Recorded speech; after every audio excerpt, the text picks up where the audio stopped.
Jerry's been sharing some interesting concepts about restoration, about undelivered gifts that God is ready to give us if we're willing to take them, especially in the country. Jerry and I have had the privilege of watching a journey of restoration with our son Jed firsthand. And I'm anxious to tell you the story because you've probably had some questions, such as I have had, about Romans 8:28. Do all things really work together for good? And will we really understand it all by and by? Or how can a loving God, an all-powerful loving God, allow his children to suffer? In sharing Jed's story, I don't profess to understand it all, but I have seen the miracle of restoration, and I pray that it will give you hope for your own healing journey.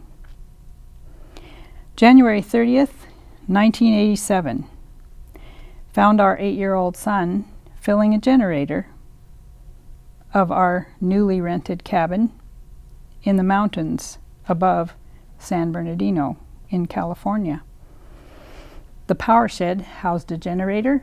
It also housed a hot water heater that had a pilot light.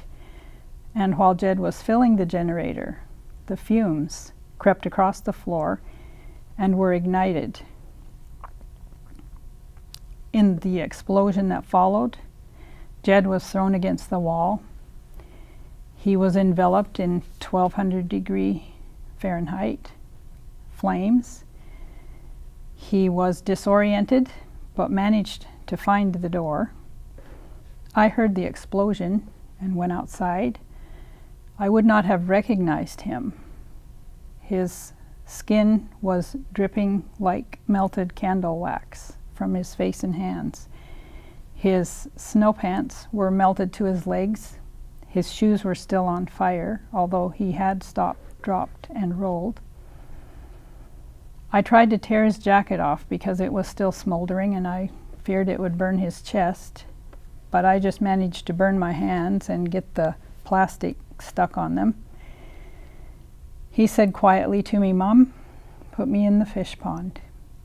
Now this is a little pond that a little 5-year-old girl had dug just a few months before.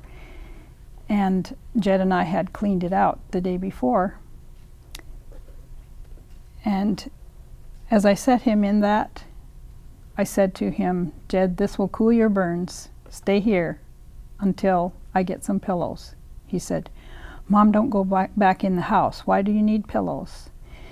By then I had realized that I didn't have any escape route with a vehicle except for the wheelbarrow that we had been using that day to do some cleanup around the cabin. I went in and got the pillows, put them in the wheelbarrow, lifted Jed into the wheelbarrow, wrapped Jerry's down jacket around him that I had picked up from the house at the same time I got the pillows, and we started up almost a mile journey uphill on a rugged mountain road at 5,000 feet elevation when the oxygen isn't very plentiful, and so I know the angels helped push me up the hill. We arrived at the ranger station at the top of the hill 5 minutes before they were closing for the weekend. Some of the rangers later told me, "Linda, we've talked about it among ourselves, and none of us men here believe we could have done what you did in the 10 minutes it took you." I said, "Is that all it took? It seemed like it was an hour." He said, "Well, judging from the damage of the fire to the cabin, you must have done it in 10 minutes or less." And I just smiled and I said, "You know, every one of you could have done that if it was your son in the wheelbarrow."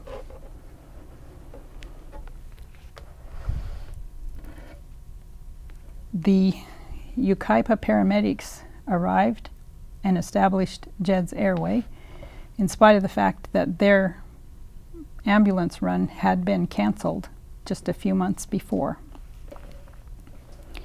The Life Flight helicopter pilot couldn't find a way to land because as I was coming up the hill, I noticed the fog was moving in, coming down from the top of the mountain, and it had rolled down over the rangers' camp while we were trying to take care of Jed, and the pilot couldn't find a way to land, and suddenly a hole appeared in the clouds. On the second, maybe the third or fourth miracle happened, and he hovered right straight down to exactly the place where Jed was located. Jed was in the San Bernardino burn unit for 6 weeks. Most of that time, he was in ICU. I could only pray, Lord, let my son live. I can't live without my boy. Is that the prayer God wanted me to pray? Not really. He wanted me to say, not my will, thine be done. When I was finally able to pray that prayer, I received a picture of God's parental heart when he let me know that he had allowed his son to die, that my son might live, not just now, but eternally. And that's what a healing journey is really all about, is about healing the heart and not the skin. The scars were very difficult for me to accept.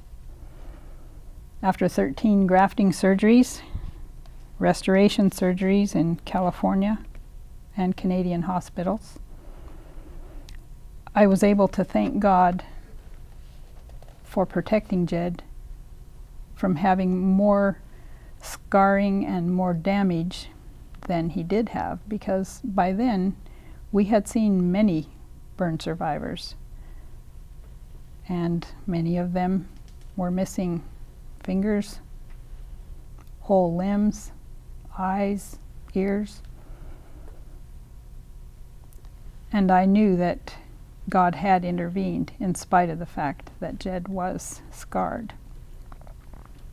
We moved back to Canada, where Jed was born, and he began his healing journey.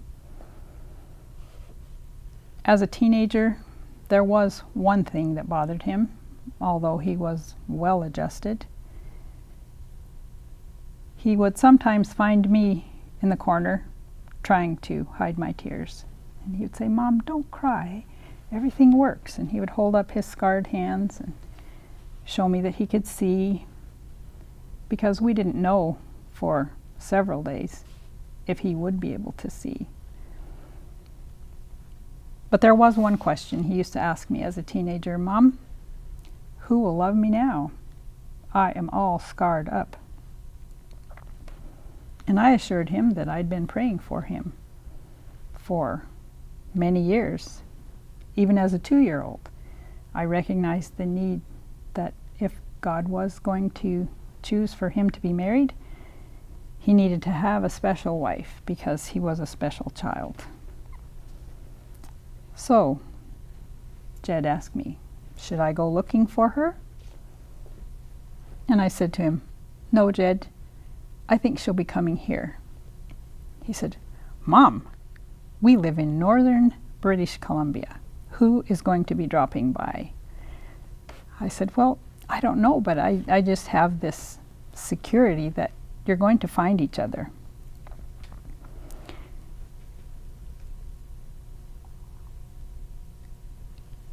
He said, "Do you mean the courtship program by any chance?" I said, "Yes, the courtship program. It works." "Well, I'm not sold on that program. What if God chose somebody for me that I just could not love?" "He wouldn't do that, Jed. Your dad and I used that program. It's worked for us. It's not too difficult. There's just 2 steps to take. First of all, discover your work for God and put your heart in it. And then be the kind of person that you want your wife-to-be. In 2002, a family of singers from Montana joined our ministry. They had 3 daughters. They were all lovely girls, the whole family. We spent 3 years together, solving problems, traveling, ministering, seeing each other in all kinds of different situations.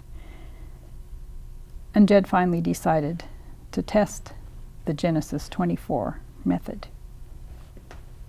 He asked Jerry if he would talk to Amber's father for him and ask Amber for a courtship. He claimed Psalm 37:4 during the weeks of waiting to find out if he could have a courtship. Delight thyself also in the Lord, and he shall give thee the desires of thy heart.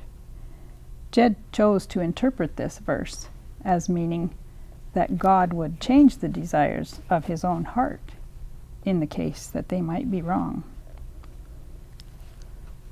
On September 12th, 2006, Jed and Amber were married. And if he was here today, he would tell you 3 things. The courtship method really works. He told Jerry and I just before we left to go on speaking tour that if, in order to be as happy as he is today, he would have to go through his journey through flames again, that he would do it, and he would choose the courtship method to find his mate. He would also tell you that God never leads his children otherwise than they would choose to be led if they could see the end from the beginning and discern the purpose which they are fulfilling as co-workers with him. I've sometimes wondered how Jed ever could have found such a perfect mate as Amber. She's not only beautiful, she sings, she has musical skills, she loves the country, which is what we're all about, is calling people to the country to learn to know God's voice. Her favorite thing, however, is driving the tractor.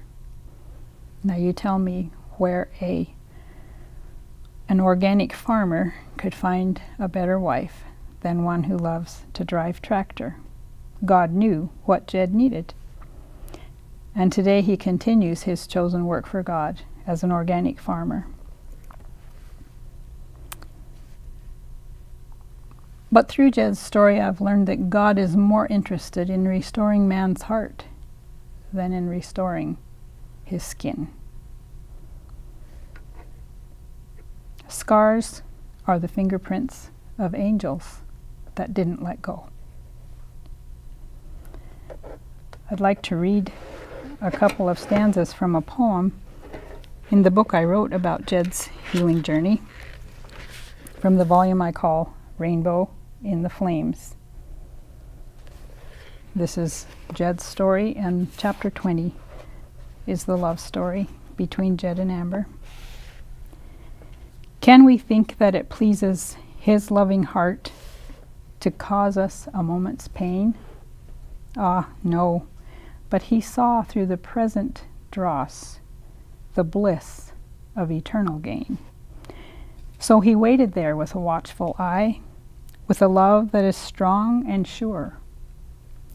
And his gold didn't suffer a bit more heat than was needed to make it pure. At Jed and Amber's wedding, Amber pre-recorded the background music for the song she's about to sing to you from their wedding video.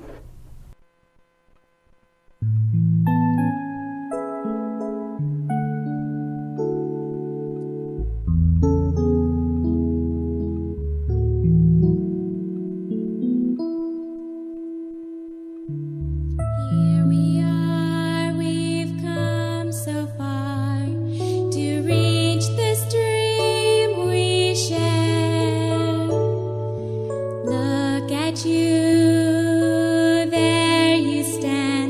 nothing less than an answer to my prayer. For love of the lasting kind that binds our hearts together, love of the lasting kind that won't be over till forever, with our lives in Jesus, and His life in yours and mine. We'll stay in love of the lasting kind.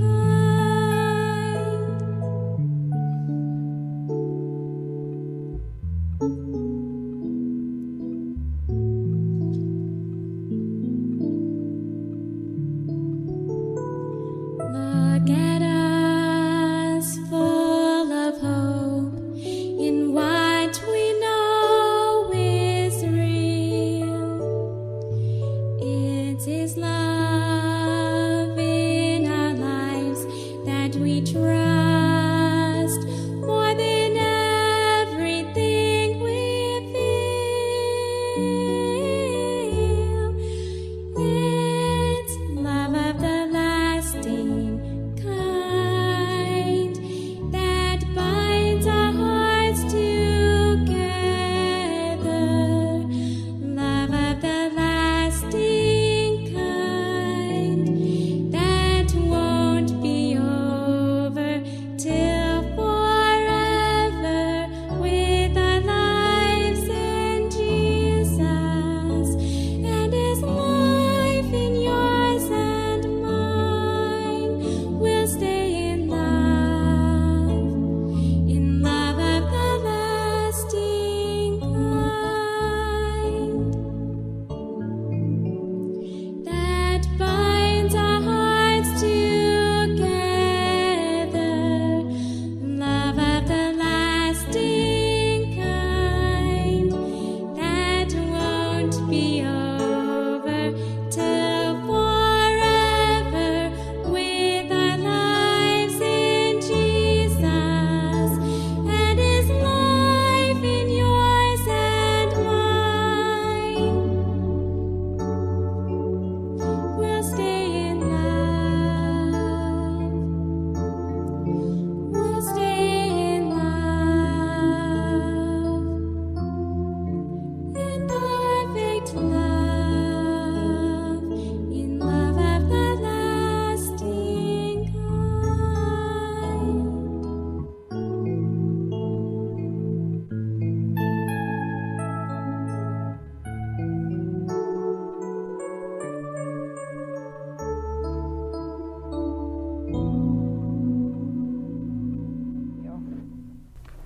And I pray that God will bless you with a heart of healing. Thank you.